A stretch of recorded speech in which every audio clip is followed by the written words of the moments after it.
Do not forget like, comment and share.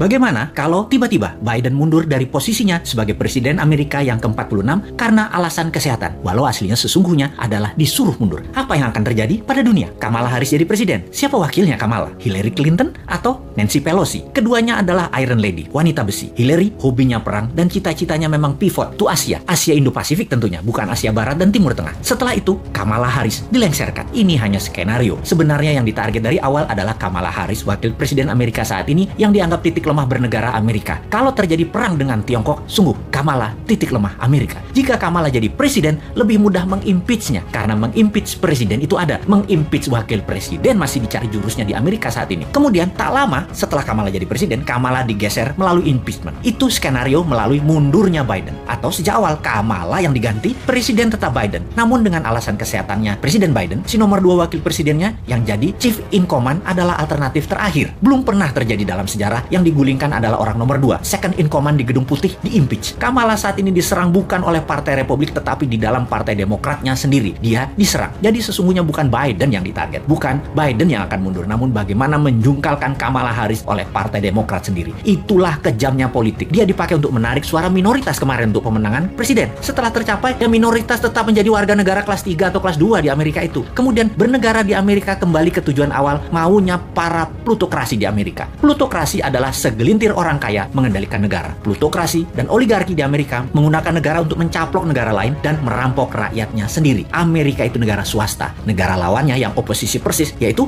Tiongkok. Tiongkok negaranya dikendalikan pemerintah otoriter Partai Komunis atau negara partai. Itulah bedanya Amerika dengan Tiongkok. Indonesia, 7 presiden adalah negara partai, terutama 3 presiden terakhir, di mana swasta hanya dapat porsi 20%, yang 80% pemerintah. Nanti ketika new mind terjadi, maka terbalik. 80%-nya swasta, 20%-nya pemerintah. Indonesia jadi negara swasta, namun bukan swastanya plutokrasi dan oligarki, tetapi strong UKM. Itu bedanya. Indonesia akan jadi negara pertama di dunia yang kekuatannya pada UKM, bukan di oligarki, bukan di plutokrasi. Mengapa bisa? Karena peluang usaha disamakan. Pemerintah hanya jadi regulator atau wasit pengadil yang adil untuk siapapun bisa bertanding di tanah air tercinta. Namun kalau di luar negeri, negara hadir 100% membela setiap warganya, baik itu oligarki, plutokrasi atau UKM ke luar negeri Indonesia. 100% negara bantu. Serangan ekonomi ke negara lain, sekali lagi, pasti didukung pemerintah New Mind. 100%. UKM, you never walk alone. Di dalam negeri, juga di luar negeri. UKM akan memakai negara untuk mencaplok negara lain. Itu di zaman New Mind. Persis seperti Tiongkok lakukan di Indonesia, yang masih juga tidak disadari oleh banyak masyarakat. Apa buktinya tidak disadari? Buktinya survei terakhir mengatakan pemerintah sekarang masih didukung mayoritas. Dan itu bagus. Kenapa didukung mayoritas padahal performanya bisa dikatakan biasa-biasa saja? Karena oposisinya memble. Jadi orang juga lihat siapa di barisan oposisi dan orang di sekitar mereka. Di bayangan masyarakat banyak yang meragukan orang-orang di oposisi kalau menjabat akan lebih baik dari yang sekarang. Enggak, jujur, saya pun berpendapat demikian. Dibandingkan oposisi, jujur mending yang sekarang. Namun dibandingin dengan New Mind, ya mending New Mind. Sekali lagi, kalau surveyornya mensurvei New Mind sebagai kontender atau penantang incumbent dan oposisi di barisan Old Mind, rasanya beda. Puaskah Anda dengan kinerja Old Mind? Demikian kira-kira kalimat surveinya. Lalu dibandingkan dengan konsep New Mind, mana kira-kira pilihan masyarakat terhadap dua konsep bernegara itu? Siapa yang bakal unggul? Siapa yang bawa Indonesia 100 tahun di tahun 2045 menjadi negara superpower? Old Mind atau New Mind? Sekali lagi, sungguh,